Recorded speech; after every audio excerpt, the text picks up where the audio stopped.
What's going on, guys? ELR Leclerc here, and today I am bringing you a classic car sort of sprint lobby or something. I'm not sure exactly what it was, but it was run by the guys at ELR. My friend Rignan Wazza and Groundsy are in charge of that league, and basically they invited me along to do some of these classic car events that they were doing. So you'll have some of them coming up over. Well, whenever I can actually get round to uploading them, because as you know my internet's kind of pish. So anyway, this is my qualifying lap, and I think the best thing to do here, because we're back with that naturally aspirated V8 motor, as Jeremy Clarkson would say, is to basically leave this half lap in silence so you can enjoy the sound.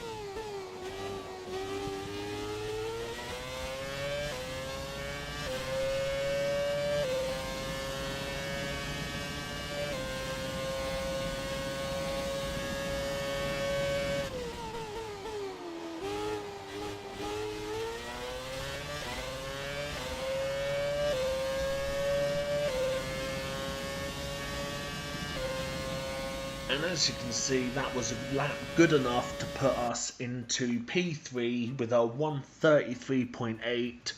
Not exactly the best lap that I could have done, but it will have to do because I didn't exactly have any time to practice with these 2010 Red Bulls.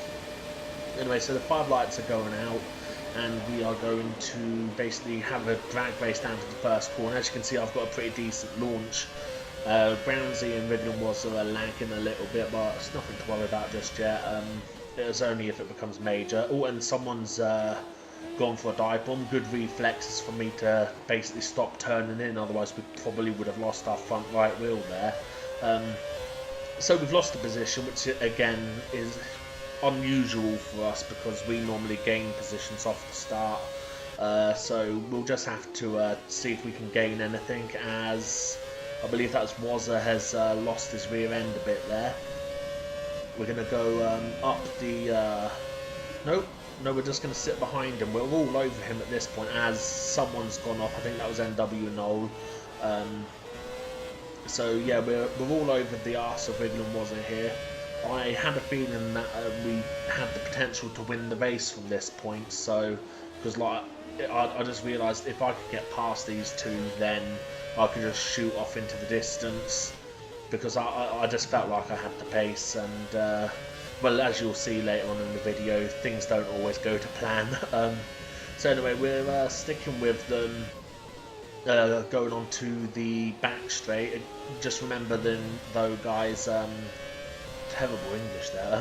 Just remember, guys, there's no DRS because this is from 2010. DRS didn't become a thing until 2011, so yeah, no DRS. There's no KERS either, because although they had the KERS in 09, all the teams agreed not to use it for 2010, so there's no KERS either or anything like that.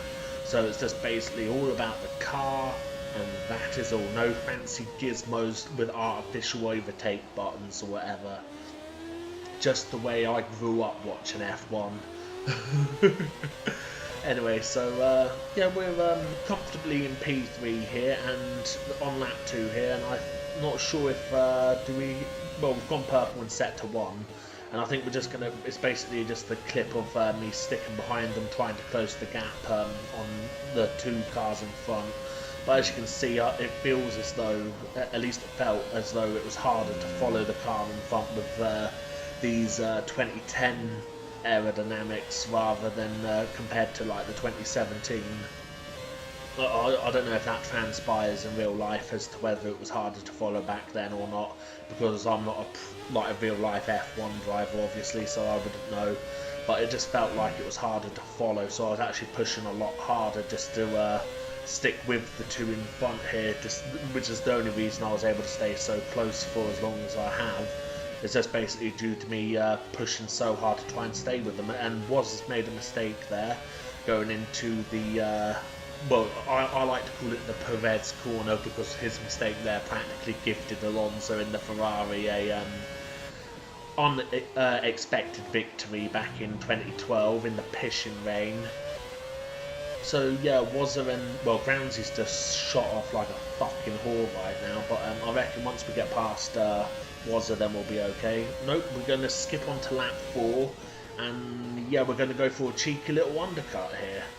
So yeah, we were struggling to stick with them by the end of lap 4, so I just thought, try a cheeky little undercut. So yeah, the lap 5 now, as we basically pull into the pits, and basically we've just got to hope that the cars can change the tyres as quickly as possible, which they do, quicker than what they ever did in 2010. I'll just point that out, but we'll gloss over that. So we're going to come down to the end of the pit lane, and I believe we end up in a battle with Codicos Jr., who basically comes out of the far left of the screen there. So now we've got traffic to deal with, unfortunately, which was not what we wanted. We wanted to come out into some clean air, and we've got Mighty Dylan behind us as well, but luckily we didn't have to worry about him for too much. So yeah, we're having a little look there on Codicos Jr., but we decided against it. We then basically tuck in and get a brilliant launch out of the final corner, and screen freeze! Lo and behold, a nice fucking screen freeze. Fan-fucking-tastic.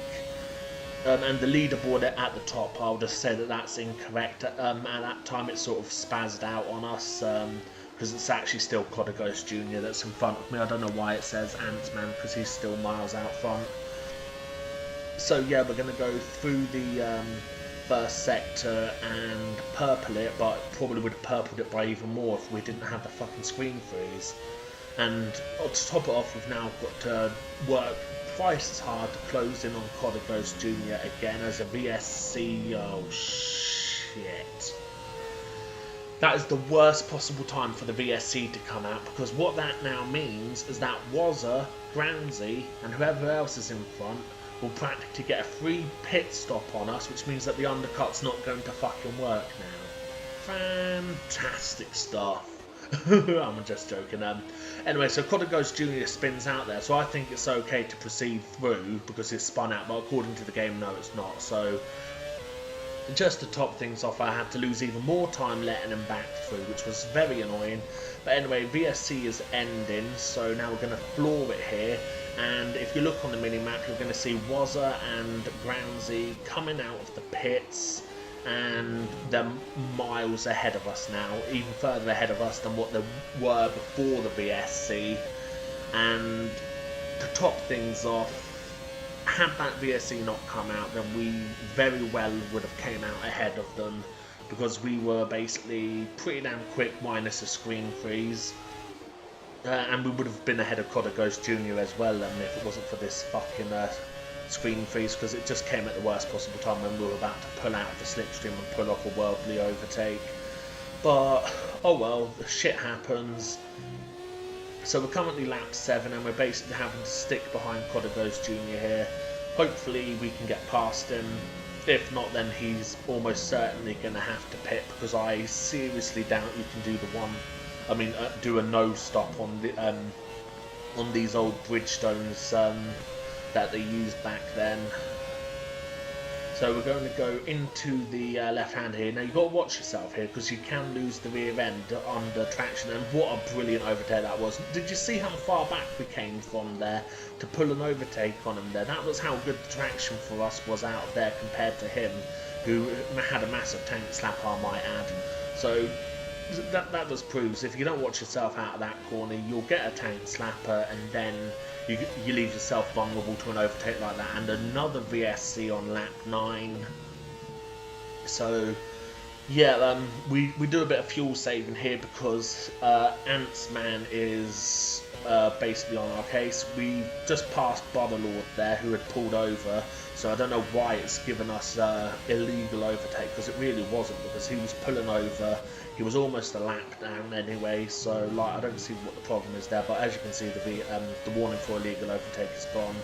And now basically we'll pump it into Rich Mix, and we've just effectively got to try and fight for this last podium position. Unfortunate really, just to end up fighting for third or fourth place, because we should have, we realistically could have won this if it wasn't for that first VSC. But as I said, shit happens. So yeah, basically we've got a nice little battle here, and I'm not sure if you just want me to leave the commentary here, because I know a lot of you will probably be longing for the beautiful V8 sound to be kicking off, screaming and all that. So yeah, what I might do is just effectively, as it looks like he's gone for a little cheeky dive up the inside there. We didn't close the gap quickly enough, but yeah, I'll leave you guys with a nice game sound of the battle. And I'll just warn you though that the team radio that comes up when a thing that was posted on my channel when it actually happened, I'll just tell you that that team radio is just for a joke. I do realise now that he didn't brake test me, so it's just there for a joke. So basically I'll leave off here and let you enjoy the rest of this battling with just the game sound.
He brake tested me. What the is going on?